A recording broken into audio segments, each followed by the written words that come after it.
sleds can be one of the hardest stations. I'm guessing you've all been there. Sometimes the sleds move quick, sometimes they move slow. Best way to do it is get ridiculously strong so that it doesn't matter when you come to do it. So today's video, we're going to go through different ways where you can improve your sled pull. Well, 3 ways. 3 ways. And the first one is what we pretty much just said there, get strong. So the different ways you can get strong are loads of different ways. Squats, deadlifts. When you're thinking of the sled pull, think that it's a lot of your posterior chain. So your posterior chain is going to be your glutes, your back, your hamstrings. You're pulling with a lot. Depending on the technique you use, or depend on what you use the most of. Most people think sled pulls arms, don't they? Yeah, some people will do it just all with their arms, but... To not fatigue their legs ready for the run, aren't they? Yeah, I'd say 99.9% arm, and they're actually using their legs and stepping back. Yeah. Yeah, unless you're really strong, you're going to want to use your legs to help you, rather than just completely blow yourself up by pulling it all with your arms. This is the technique if you were just going to use your arms, not what I'd do, because I'm not strong enough or fit enough, but you're literally then just pulling. So you're using your body a bit, as well as using your arms. So try the different ways, see what works best for you. The things that are going to be the limiting factor is going to be your strength. Yeah. That's what's going to be the main thing, and then someone else that we're going to come to. So exercises you can do to get strong that will help with the sled pull will include front squats, back squats. So any exercise where you're like keeping both legs grounded and then coming down, because you can do single leg stuff as well. And really the movement when you're coming back and you're stepping, it is more single movement than that. But some people just do that, don't they? Just keep squatting and pulling. If you're doing that squat technique and pulling, then you're massively going to use your quads, you're going to use your glutes, you're going to use everything. So what I found with me, I've done the mixed doubles, haven't we, together? So I found that I probably started off doing the squat and pull, but as I've developed, I do the pull, I walk back with it, I think. Yeah. This is how I'm going to pull it on the day. This is 75 kg on. So if you notice, there's a bit of a squat, there's a bit of a leg drive, and then there's the stepping back.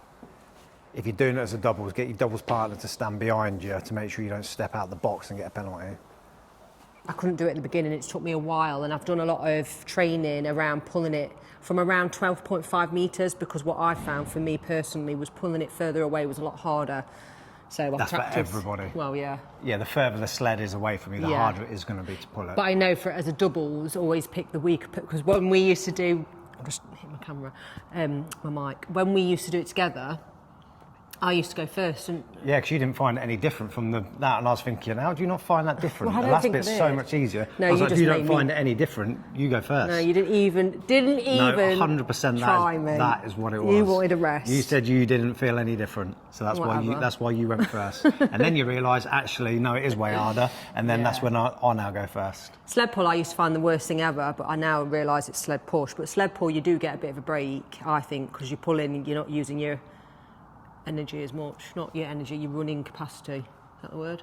Aerobic. Yeah, it's a bit more strength rather than aerobic ability. Yeah, unless you do it really fast, and then your aerobic system's going to work way more with it. Oh yeah, I remember when Lucy Davis was like pulling it. Yeah, I remember seeing Hunter doing that as well, and it was just like, okay, but there's levels to this game, and the people who most people aren't going to be doing that and make it look that easy. No. So deadlifts are going to play a big part in it. Yeah, you don't even need a sled. You don't actually need a sled to do those kind of movements. Every gym has that kind of equipment, don't they? So that's what you need to go. Back to compound, is that what they call it? Compound exercises when you're going to be doing your squats and your deadlifts. You definitely want to do that to get strong. You can do that with kettlebells, you can do them with dumbbells, you can do them with barbells. The heavier weight you move, the more you're going to shift towards barbells, 100%. And then when you then do your single leg stuff, again, you can still do barbells, you can still do kettlebells, you can still do dumbbells. So you can mix it up and vary it depending on the exercise that you're doing. If your gym's got machines like back extensions or reverse hyperextensions, things like that, they're good to get your posterior chain strong as well. No, I hate them. But then there you'll do more as a supplementary exercise to help your squat or your deadlift get stronger. And you'd keep your squat or your deadlift as your main exercise if you're doing it in that sort of style. Yeah. So what's number 2? Number 2 is going to be develop or it's making sure you don't have limiting factors. And the other thing that can be a limiting factor in the sled pull is your grip. Oh yeah, so I've got good grip. You have got good grip. That's but why. if you haven't, then you're going to find that's going to be what's going to be a big struggle for you to then do the sled pull. So to develop your grip, again, loads of exercises that you can do for it. So for me personally, to develop my grip, I did a lot of 1 minute holds of kettlebells, so 24 kg in each hand. I did hang in, and I built up to a minute and a rest and then another minute. What else did I do?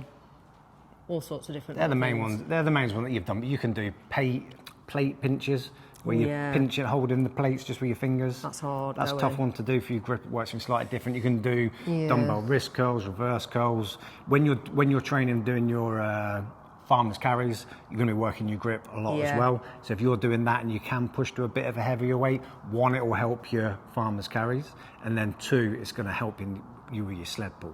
Yeah. So you've got different things like that. You can do offset stuff where you hold in like different weights. So you could hold a kettlebell here and then hold a kettlebell, get that one camera down there, and then that will just change up how you work. Instead of this, you're mainly working your grip, but you're then working your core differently as well. Because your core is going to be a factor in all of this as well. These are all nice little finishers, aren't they? They can be quite boring, but I used to do them at the end of a session and go, right, I've got to do, I don't know, single arm kettlebells and do 50 meters each hand and do it with 24 kg. That's harder than you think. Stand and hold kettlebell. They're the easiest for me. I want the simplest, easiest ways, and I think most people will be like this, to do that exercise, to build my grip. And to be honest, what I've noticed, because I haven't done any kettlebell exercises for about 6 weeks, your grip soon goes. I just tested it earlier. I was like, anything what you don't use is going to go for 6 quite weeks quickly. though, honestly, I can normally do, if I'm holding 24 kg, just give you an example, I reckon I can got to 140 metres without stopping. Today, I got to 100 metres quite fine, but then I had a rest and did it again. It'll come back. It will come back because I'm a comeback kid. Once you've done it, things come back quicker as well.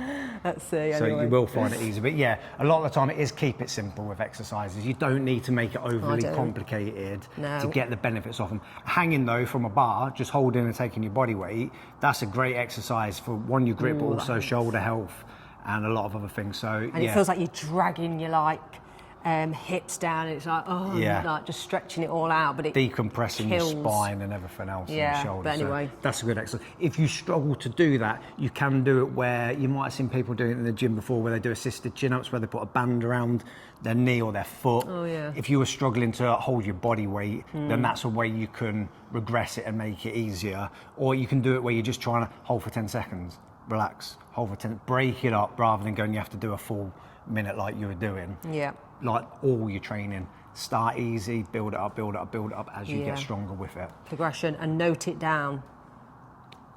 Yeah. Then get your core strong. I think that your core will carry over to for all of the exercises. Is this part 2 or is this 3? 2. This is part 2. Well, 1 was strength exercising. Yeah. 2's going to be grip and core. Yeah, grip and core. So yeah, don't confuse the audience. No. So once you're strong enough, make sure you keep your core strong and your grip strong. So for your core, you'll work it a lot when you're doing squats and deadlifts, if you're doing them heavy enough, and if you're doing front rack stuff, and if you're doing things like your farmer's carry, especially if you do single arm farmer's carry. Don't think when we go core, you're then thinking, I need to go away and do loads of crunches and loads of sit-ups and do loads and loads and loads of them. You can do weighted crunches with a plate or whatever. What about a plate on your back? What do you call it? Planks with a weight on your back. Yeah. That's really good, isn't it? Yeah. Planks are a great exercise. Just make sure you can do a normal plank before you get your meat, chucking plates on your back just for a crack. Side planks, anything like that, they're all going to have a good carryover. Hanging leg raises are good for your core and your hip flexors as well, and your grip. So if you want to do an exercise where you're going to work my grip and my core, hanging leg raises for the win. Yeah. So get that grip strong. Then once you've ticked all of them off, the best way to get good at the sled pull. Is this number 3? This is number 3. I missed the number 3. You can't count. I didn't know the importance of the counting, but we're on number 3. So, and this is going to sound really obvious, do the sled pull. Oh.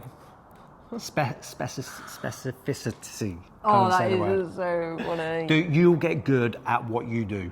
So when you're doing your general strength stuff, yeah, you can go away and do lots of different things. That specific part, that's when you actually want to do the real movement you're doing. And to get good at sled pulls, do sled pulls. Yeah. Doesn't mean you have to do the comp weight every time you do them. It can be a good way to do it where you go lighter and then work on a bit of more endurance and speed. And you can go heavier and then work on more strength, developing more strength. So when you then come to do it at the comp weight, you're then going, oh, actually this feels a bit easier. Yeah, because we've done this. I remember doing it back when we was doing all our mixed doubles together. I went up to like 90 or 100 pulling that, and I physically struggled to pull 100. Oh, well, that's like the difference. If you're used to doing, so you do the pro weights anyway, but I remember when I was training with Chris and we're doing the pro weights, oh, it was like the difference by adding that extra weight on is ridiculous. Even 20 kg, 10 kg does make a difference. If you haven't done it, just try adding a little bit more. You don't need to be then going, oh, I need to make this really heavy and then it's going to be hard. You probably don't need to add too much and then it's pretty hard, pretty fast. And then you can build it up as you build your strength up. This is an exercise you can do if your gym doesn't have a sled, and you can load it up with more than just one sandbag if you want to make it challenging. So this is going to really get work in your arms and your lats, your grip and your core. Oh, that's harder than you think. And one you can use to develop a bit of endurance as well. What you find with all these stations, because this is only one station out of another 7 to go, it's like a lot, isn't it, to think about? And you will find you'll have one special station. And if you want to focus on the weaker areas, rather, because you can't focus on them all, can you? Otherwise you'll be sent you in a nut house. No, but when we say the strength exercises for this, it carries over. And your core, it carries over to everything that you're doing. So that's why it's good to have either blocks of strength training or include strength training in your weekly training that you're doing. Exactly that, and we will be doing this for the sled push, so if you are interested, obviously find that one at some point, but that's going to come out after this one.